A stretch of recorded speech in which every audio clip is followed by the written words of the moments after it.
कंगाल पाकिस्तान के पास सब्जियां खरीदने के पैसे नहीं। पाकिस्तान के बंदरगाह पर सड़ रहा है टनों टन प्याज। शहबाज शरीफ सरकार के पास नहीं है कोई रोड मैप। विदेश से भी नहीं मिल रहा पाकिस्तान को कोई कर्ज। पाकिस्तान के प्रधानमंत्री शहबाज शरीफ की सरकार बेहद मुश्किल में फंस चुकी है। पाकिस्तान के हुक्मरान ये तय नहीं कर पा रहे हैं कि देश में भुखमरी से निपटने का प्लान बनाएं या फिर विदेशी मुद्रा भंडार बचाएं। कराची बंदरगाह पर इस समय सैकड़ों ऐसे कंटेनर्स यूं ही पड़े हैं जिन पर सब्जियां लदी हुई हैं। पाकिस्तान के अखबार द एक्सप्रेस ट्रिब्यून की खबर के मुताबिक प्याज के 250 कंटेनर जिनकी कीमत 107 लाख डॉलर यानी करीब 83 करोड़ रुपए है। 2.5 लाख डॉलर यानी 2 करोड़ 6 लाख वाले लहसुन के कंटेनर बंदरगाह पर ऐसे ही पड़े हैं। तो वहीं अपना माल सड़ता देख व्यापारी परेशान है और उन्हें कुछ समझ में नहीं आ रहा कि करे तो करें क्या। की कमी से झेलता हुआ पाकिस्तान ये कोई ऐसी लग्जरी की चीज़ें नहीं मंगा रहा है। ये कोई भी आप देखो, कोई इंपोर्टेड कार नहीं आ रही, कोई आईफोन नहीं आ रहा है, कोई दुनिया की महंगी महंगी चॉकलेट्स नहीं आ रही हैं, कोई भी लग्जरी कुत्तों का खाना नहीं आ रहा है, मेकअप नहीं आ रहा है महंगा महंगा आ रहा है। तो क्या प्याज, लहसुन, टमाटर, ये सब चीज़ें जो हैं जिसके बिना एक तरफा पाकिस्तान में अगर वीडियोस आप देखते रहते हैं हमारे, तो बराबर हम दिखाते रहते हैं कि आज एकदम से 60 रुपये जंप हो गया, एकदम से 100 रुपये, 150 रुपये प्याज का दाम बढ़ गया, कहीं किसी का बढ़ गया, कहीं किसी सब्जी का बढ़ गया, कहीं आलू महंगा हो गया, कहीं प्याज, कुछ भी जो है, कहीं आटा महंगा हो जाता है। सब चीज़ें धीरे धीरे से महंगी होती जा रही हैं। दूसरी तरफ यहाँ पर पाकिस्तान में जो है, पाकिस्तान के बंदरगाहों में, कराची पोर्ट पर पड़ा पड़ा जो है वो करोड़ों अरबों का जो है वो सड़ रहा है आइटम। इतना ज़्यादा, इससे आप अंदाज़ा लगा लो कि ये देश जो है ये दिवालिया होने से कितना और आगे निकल चुका है। तो हजारों टन सोयाबीन भी बंदरगाह पर ऐसे ही पड़ा है क्योंकि सरकार की तरफ से साख पत्र यानी लेटर ऑफ क्रेडिट जारी ही नहीं किया गया।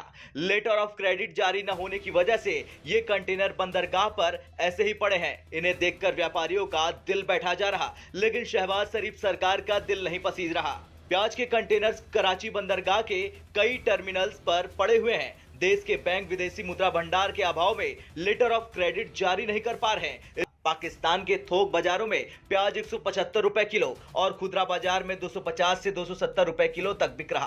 क्लियरेंस की देरी से प्याज की कीमतें और बढ़ जाएंगी। वहीं सब्जियां भी आम आदमी की पहुंच से दूर हो जाएगी। खैर, व्यापारियों की माने तो आयात काफी महंगा है और टर्मिनल चार्जेस भी दोगुने हो जाएंगे। लिहाजा इस बात से इनकार नहीं किया जा सकता कि शहबाज सरकार महंगाई के मोर्चे पर फेल हो चुकी है, लेकिन उसके रक्षा मंत्री ख्वाजा आसिफ इमरान खान सरकार की कमियां गिना रहे। इसकी वजह से कंटेनर्स को ऐसे ही पड़े रहने दिया जा रहा। Pakistan fruit and vegetable exports imports and merchants association यानी PFVA की माने तो लेटर ऑफ क्रेडिट को जारी करने में हो रही देरी की वजह से कंटेनर की कीमत पर अलग असर पड़ रहा। इसका मतलब टर्मिनल और शिपिंग चार्जेस बढ़ रहे हैं, जबकि प्याज के कंटेनर्स पहले ही महंगे हैं और इसकी वजह से एक आम आदमी की जेब पर भारी असर पड़ने वाला है। यानी आम आदमी की पहुंच से ही प्याज बाहर हो जाएगा। व्यापारियों ने सरकार से मांग की है कि इस मसले को जल्द से जल्द सुलझा लिया जाए ताकि देश में गहराते खाद्यान्न संकट को टाला जा सके। लेकिन सच्चाई ये है कि शहबाज शरीफ सरकार को यह समझ में नहीं आ रहा कि बेकाबू महंगाई को कैसे कंट्रोल किया जाए।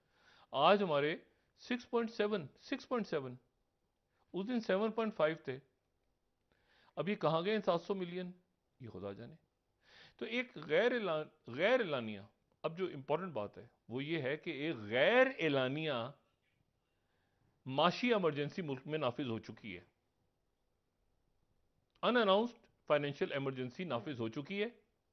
और उसमें क्या होता है फाइनेंशियल इमरजेंसी में? आपकी एलसीज नहीं खुलती। महंगाई तो कुछ ना पूछें, जो मिडिल क्लास तबका है ना वो तो पिस रहा है इस वक्त, उसका कोई हाल वाल नहीं है। देखें इस वक्त प्याज पूरी मंडी में नहीं मिल रहा, महंगा भी और मिल भी नहीं रहा।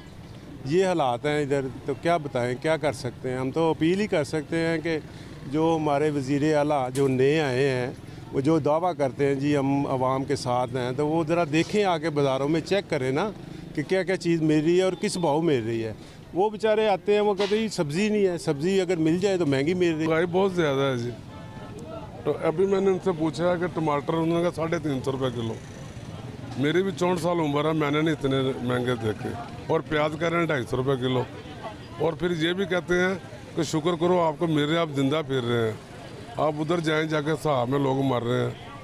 क्या करें यार, इसके अलावा और क्या बात है। बात सुन के चुप कर गए। अगर एक बंदा घर से 1000 रुपया लेके आता है वो तो प्याज ही लेके जाएगा। तो actually for all practical purposes एक फाइनेंशियल इमरजेंसी है। ये नॉर्मल नहीं है हालात इस वक्त मुल्क के मईशत के, जहां पर पाबंदियां, जैसे एलसी बंद नहीं खुल रही, ताजर क्या करें, अद्वियात की किल्लत, पैसे 3 अरब रुपया। अच्छा, 3 अरब डॉलर लेने जा रहे हैं सऊदी अरब, क्या है खुद अल्लाह जाने। अगले हफ्ते तो इसी हफ्ते या चंद दिनों में हमारी अस्करी क़यादतें भी जाना है सऊदी अरेबिया। अच्छा, IMF जो है उससे डिक्टेशन नहीं लेंगे, क्या लेंगे? पैसे। हाँ, मानेंगे। इससे पहले चीनी महंगी हो गई है, आटा महंगा हो गया, प्याज इतना मजीद बढ़ गया, 500 रुपये किलो तक प्याज हो गया। अब 2 चीज़ों में प्याज पड़ता है, एक भिंडी में और एक करेले में। अगर इन 2 चीज़ों में प्याज नहीं पड़ेगा तो सब्ज़ी तो बेकार हो गई ना। इसलिए इस एरिया में प्याज है ही नहीं। स्टेशन पे प्याज है, वो छोटा प्याज 450 और बड़ा प्याज 500 रुपये का। हमारे हुक्मरान बैठे हुए हैं, ठीक है, इनको अपनी अपनी पड़ी हुई है, ये हमारी तरफ नहीं देख रहे, ठीक है। अब 1000 रुपये कमाने वाला बंदा, ठीक है, उसका शाम को घी नहीं आता, दूध नहीं आता, तो वो बंदा कहाँ पे जाए, किस बंदे से बात करे, ठीक है। महंगाई ने लाख तोड़ा हुआ है। जो गरीब है वो बेचारा गरीब ही है, दलील होता जा रहा है, ख़त्म होता जा रहा है। जिस बंदे के पास कुछ है वो अपना निज़ाम चलाया जा रहा है, ठीक। महंगाई का बुरा हाल है, ये हमारे बड़ों को सोचना चाहिए हमारे बारे। ये जो हुकूमतें हैं ना, ये कोई भी मुखलस नहीं है मुल्क के लिए। ये दोनों तीनों चारों जितने टोले हैं सब बेकार के टोले हैं, अपनी कुर्सी के पीछे भाग रहे हैं। ये वाम का किसी को रत्ती भर ज़रा 1 मिनट के लिए भी सोच विचार नहीं है कि वाम गरीब है और वो भूखी मर रही है, उसका कुछ करना है, कुछ नहीं। अब ये जितना मीडिया, मैं मीडिया को शाबाश दूंगा कि जितना मीडिया सब ने हाईलाइट इस सैलाब को किया है, आफतज़दा इलाके को ओपन किया है, तो ये हुकूमतें जागी हैं।